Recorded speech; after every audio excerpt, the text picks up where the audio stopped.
Next పొదుపు మంత్రం సంక్షోభ పరిణామాలు ఎదుర్కొనేందుకు ఇంధన వినియోగం తగ్గింపు. ఢిల్లీలో కేవలం 2 కార్ల కాన్వాయ్తోనే వెళ్తున్న ప్రధానమంత్రి నరేంద్ర మోదీ. తనతోనే ప్రారంభించిన ప్రధాని మోదీ కేవలం 2 వాహనాలతో కాన్వాయ్, ఎలక్ట్రిక్ వాహనాల సంఖ్య పెంచాలని సూచన, ఇంధన పొదుపు కోసం ప్రభుత్వంలో విద్యుత్ వాహనాలు వినియోగించాలన్న ముఖ్యమంత్రి రేవంత్ రెడ్డి, తనతో సహా అన్ని స్థాయిల్లో కాన్వాయ్లను సగానికి కుదించాలని ఏపీ సీఎం చంద్రబాబు నిర్ణయం. ఇదే బాటలో పలు ఇతర రాష్ట్రాల ముఖ్యమంత్రులు కూడాట. సో ప్రధానమంత్రి నేనే స్టార్ట్ చేస్తున్నా, నా దగ్గర నుంచే స్టార్ట్ చేస్తున్నా, నా వెనకాల వచ్చే వెహికల్స్ కాన్వాయ్ని 2కు కుదించిన, నా వెహికల్ ఉంటుంది, నా వెనకాల ఇంకొక 2 ఉంటాయి అని చెప్తున్నారు. ఇక మంత్రులు, ముఖ్యమంత్రులు, ఎమ్మెల్యేలు అందరూ కూడా తగ్గించుకోవాలని చెప్తున్నాడు. ఇప్పుడు మంత్రులు అందరూ తగ్గించుకోవడం వల్లనో లేకపోతే జనాలు కొంత తగ్గించడం వల్లనో ఈ సమస్య నుంచి బయటపడడానికి అవకాశం ఉంటుందా? కష్టమే. ఎందుకంటే ఆల్మోస్ట్ యుద్ధం స్టార్ట్ అయ్యి 3 నెలలు దాటింది. ఒక 6 నెలలు కనుక ఇట్లాంటి పరిస్థితి కొనసాగితే ఈ దేశంలో భయంకరమైన సిచ్యువేషన్ రాబోతున్నదని చాలామంది ఎక్స్పర్ట్ చెప్తున్నారు. నిన్న ఎవరైనా కోటక్ మహీంద్రా బ్యాంక్ వ్యవస్థాపకుడు ఒక ఆయన మాట్లాడిండు. సో సిచ్యువేషన్ చాలా వరస్ట్ కాబోతున్నది. మన దగ్గర ఉన్న పెట్రోల్, డీజిల్, గ్యాస్ నిల్వలన్నీ కూడా కరిగిపోతున్నాయి. దాదాపుగా గ్యాస్ అయితే హోర్ముజ్ జలసంధి నుంచే మనకి 90% ఇంపోర్ట్ మనం చేసుకుంటున్నాం. ఆ మార్గం నుంచే మనకు రావాలి. అక్కడ కండిషన్స్, ఇబ్బందులు ఉన్నాయి. పెట్రోల్, డీజిల్లో కూడా దాదాపు 60% పైగా ఆ మార్గం నుంచే మనకు రావాల్సి ఉన్నది. మన దగ్గర బావులు లేవు కదా, పెట్రోల్ బావులు కానీ ఇంకేదైనా కానీ. సో అన్నీ కూడా మనం ఇంపోర్ట్ చేసుకోవాల్సిన పరిస్థితి, దిగుమతి చేసుకోవాల్సిన సిచ్యువేషనే. చివరికి అదొకటే కాదు కదా, not only petrol, diesel, gas, ఈ చమురుకు సంబంధించిందే కాదు, ఎరువులు ఇంపోర్ట్ చేసుకోవాల్సిందే. మనం ఇప్పుడు రియల్ ఎస్టేట్లో టైల్స్ కానీ ఇంకా వీటి కోసం వాడే చాలా ముడి పదార్థాలు మనం ఇంపోర్ట్ చేసుకోవాల్సిందే గల్ఫ్ కంట్రీస్ నుంచి. ఇట్లాంటి కష్టాలు ఉన్నాయి. అండ్ దాంతోపాటు విదేశాల్లో ఉండి ఎవరైతే బతుకుతున్నారో, అక్కడికి వలస పోయి బతుకుతున్నారో వాళ్ళు ఇక్కడున్న వాళ్ళ కుటుంబాల కోసం డబ్బులు పంపించేటప్పుడు వాళ్ళ పంపించే క్రమంలో ఈ దేశానికి కట్టే ట్యాక్సులు కూడా చాలా పెద్ద ఎత్తున తగ్గిపోతున్నాయి. ఆల్మోస్ట్ 40% గల్ఫ్ కంట్రీస్ నుంచే మనకి ఈ ప్రభుత్వానికి ట్యాక్సులు వస్తున్నాయి. అంటే ఆల్ విదేశాల నుంచి వచ్చేటువంటి ట్యాక్సుల్లో గల్ఫ్ కంట్రీస్ నుంచి వచ్చేటువంటి ట్యాక్సులు చాలా ఎక్కువగా ఉన్నాయి. అంటే మన వాళ్ళు కడుతున్నవే. సో ఇప్పుడు వాళ్ళు అక్కడ ఉపాధి లేక చాలా ఇబ్బందికర పరిస్థితులు ఎదుర్కొంటున్నారు. అట్లా కూడా దేశం నష్టపోతున్నది. సో ఇవన్నీ పరిణామాలు ఈ యుద్ధం కారణంగా జరుగుతున్నాయి. కొన్ని దేశాల్లో ఆల్రెడీ స్టార్ట్ అయింది, మన దేశంలో స్టార్ట్ కాబోతున్నది.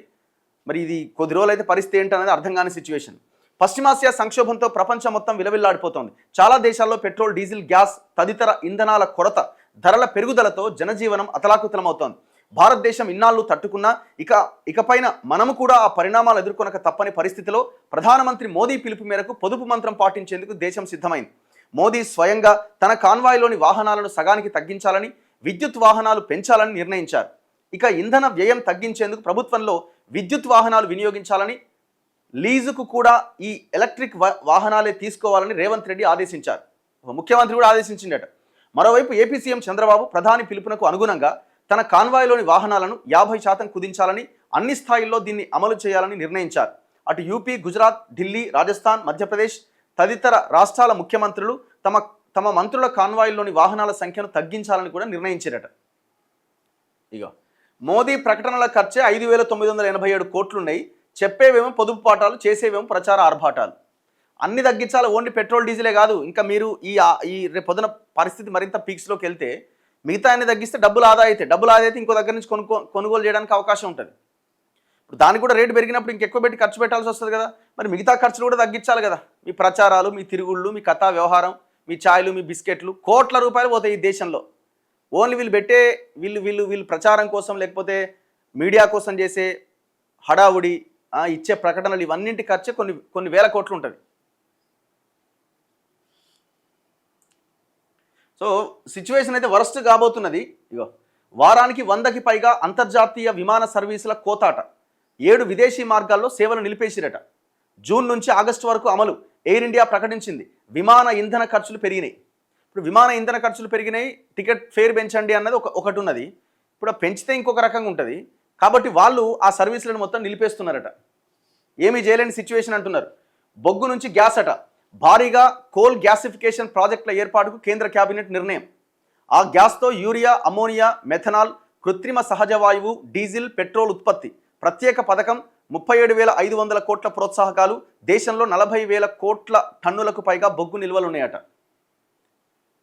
నెలకు 140 కోట్ల ఇంధనం ఆదా. హైదరాబాద్ ఐటీలో వర్క్ ఫ్రమ్ హోమ్ చేస్తే ప్రయోజనం ఇది. రోజుకి 2.7 కిలోమీటర్ల ప్రయాణాలు కూడా తగ్గుతాయి.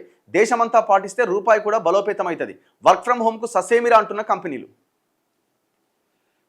ఇప్పుడు ఈ కరోనా టైంలో, కోవిడ్ టైంలో వర్క్ ఫ్రమ్ హోమే కదా చేసిందంతా. మరి ఇప్పుడు ఆ ప్రయత్నం అనేది చేయండి. ఇప్పుడు మోదీ పిలుపునిచ్చిండు, కానీ పిలుపునిస్తే సరిపోదు కదా. మీరు కంపెనీ యాజమాన్యాలకి అవుట్ రైట్గా చెప్పాలి, ఆదేశాలు ఇవ్వాలి. ఆర్డర్ ఇస్తే వర్క్ ఫ్రమ్ హోమ్ ఉంటుంది. కంపెనీలేమో కంపెనీకి వస్తేనే వర్క్ ఎఫెక్టివ్గా ఉంటుంది అన్న కోణంలో వాళ్ళు ఆ పని చేస్తున్నారు. సో ఇంకా కొన్ని కంపెనీలు వర్క్ ఫ్రమ్ హోమ్ నడుస్తున్నాయి.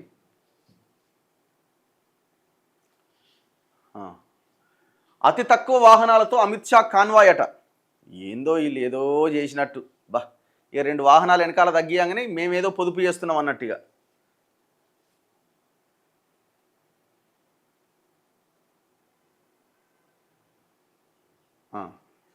సాధారణంగా ప్రధాని అయింది వివిఐపీల ప్రయాణాల్లో కనిపించే భారీ కాన్వాయ్కు భిన్నంగా ఆయన రేంజ్ రోవర్, ఫార్చునర్ వాహనాలతో మాత్రమే ప్రయాణించారు. ఎందుకు? ఇంకా మైలేజ్ వచ్చేవి వాడండి, ఇంకా మైలేజ్ వచ్చేవి వాడండి. ఇప్పుడు మంత్రులు, ముఖ్యమంత్రులు, ఎమ్మెల్యేలకు కూడా, ఎమ్మెల్సీలకు కూడా ఇప్పుడు పొదుపు అంటే ఏంది?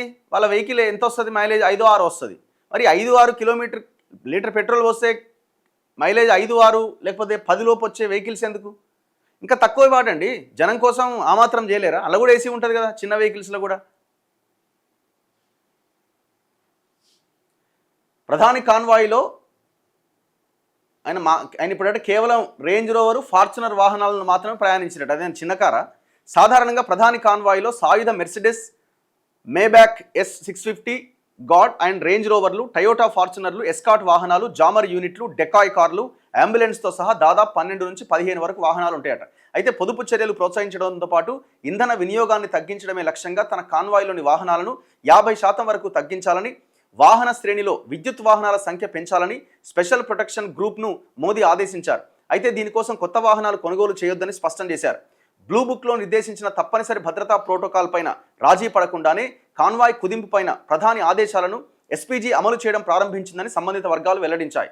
ప్రధాని నిర్ణయాన్ని బీజేపీ అధ్యక్షుడు నితిన్ నబీన్ ప్రశంసించారు. తాను దేశానికి నిజమైన సేవకుడిని అని ఆయన మరోసారి నిరూపించుకున్నారని కొనియాడారు. తన కాన్వాయ్లో కూడా వాహనాలు తగ్గిస్తున్నట్టు ప్రకటించారు. వీళ్ళంతా తగ్గించుకున్నారట మిగతా ముఖ్యమంత్రులు, మంత్రులు. అనవసర విదేశీ ప్రయాణాలు మానుకోవాలి, సమావేశాలకు వర్చువల్గా హాజరు కావాలని మంత్రులను మహారాష్ట్ర ప్రభుత్వం ఆదేశించింది. మంత్రుల కాన్వాయ్లో తక్షణమే 50% కోత విధిస్తూ సీఎం ఫడ్నవీస్ ఆదేశాలు జారీ చేశారు.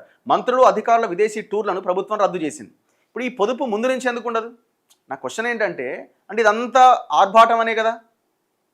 ఇప్పుడు మేము అందరం తగ్గించుకుంటున్నాం అని అంటున్నారు ఇప్పుడు. మరి అదేదో ఎప్పటికీ ఇదే ఎందుకు కంటిన్యూ కావద్దు? ఎందుకు ఎవడన్నా వచ్చి దాడి చేస్తాడా? గుజరాత్ ముఖ్యమంత్రి భూపేంద్ర పటేల్ తన కాన్వాయ్ను 2 వాహనాలకు పరిమితం చేసిరట. రాష్ట్రంలో నిర్వహించే కార్యక్రమాలకు హెలికాప్టర్ వినియోగించకూడదని గుజరాత్ గవర్నర్ నిర్ణయం తీసుకున్నారట. విద్యార్థులు, టీచర్లు, సైకిళ్లు, ఈవీలకు ప్రాధాన్యం ఇచ్చేలా వారంలో ఒక రోజును కెమికల్ ఇంజన్ ఫ్రీ డేగా పాటించాలని వర్సిటీల వీసీలను ఆదేశించారు. మంత్రులు, అధికారులు తమ కాన్వాయ్ల పరిమాణాన్ని 50% తగ్గించాలని యూపీ సీఎం యోగి ఆదిత్యనాథ్ ఆదేశించిందట.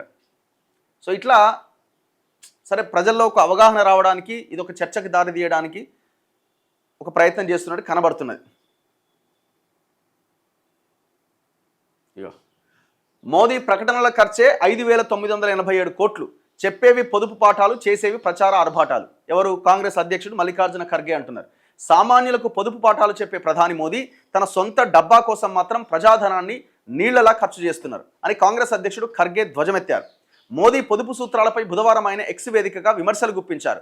మోదీ నేతృత్వంలోని కేంద్ర ప్రభుత్వం దేశంలోని వృద్ధులు, వితంతువులు, దివ్యాంగుల పట్ల అత్యంత క్రూరంగా వ్యవహరిస్తోందని మండిపడ్డారు.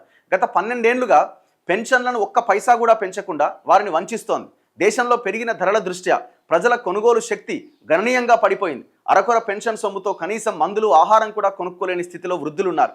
ద్రవ్యోల్బణం కారణంగా కొనుగోలు శక్తి 45% క్షీణించిన తర్వాత 200 పెన్షన్ విలువ దాదాపు 110 రూపాయలతో, 300 పెన్షన్ 165 రూపాయలతో, 500 పెన్షన్ 275 రూపాయలతో సమానమని వివరించారు. పేదల పెన్షన్లు పెంచడానికి మనసురాని ఈ బుద్ధిలేని ప్రభుత్వం ప్రచారానికి మాత్రం కోట్లు ఖర్చు పెడుతుంది. 2014-15, 24-25 మధ్య బీజేపీ కేవలం ప్రకటనల కోసమే ఏకంగా 5,987 కోట్ల 46 లక్షలు ఖర్చు పెట్టింది. కోట్లాది మంది వృద్ధులు చాలీచాలని పెన్షన్తో, ఆకలితో, అనారోగ్యంతో అలమటిస్తుంటే మోదీ ప్రభుత్వం మాత్రం ఆర్భాటపు ఎన్నికల ప్రచారాలు, భారీ కాన్వాయ్లు, అట్టహాసమైన కార్యక్రమాలు, నాన్ స్టాప్ పబ్లిసిటీతో కాలక్షేపం చేస్తోంది అని కాంగ్రెస్ మండిపడుతున్నది. సో ఇట్లా ఈ పొదుపు మంత్రం అని చెప్తున్నారు. ఏదేమైనా ఈ యుద్ధం ఇట్లాగే అంటే ఆ చర్చల్లో ప్రతిష్టంభన కొనసాగి ఈ రకమైన కండిషన్స్తోనే ఆ హోర్మూజ్ దగ్గర ఇదే ఉద్రిక్తత ఉంటే మాత్రం రాబోయే రోజుల్లో మరింత ఇబ్బందులు ఎదురయ్యే అవకాశం ఉంది. ఇది ఓన్లీ పెట్రోల్, డీజిల్, గ్యాసే కాదు. ఆ పెట్రోల్, డీజిల్, గ్యాస్ మీద గ్యాస్ నిల్వలు తగ్గిపోతూ ఉంటే గ్యాస్ ద్వారానే కదా మిగతా ఇప్పుడు ఇండస్ట్రీస్ ఇవన్నీ పెట్రోల్, డీజిల్, గ్యాస్ ద్వారానే కదా రవాణా జరగాలి. ఏదైనా తయారు చేయాలంటే గ్యాస్ కావాలి.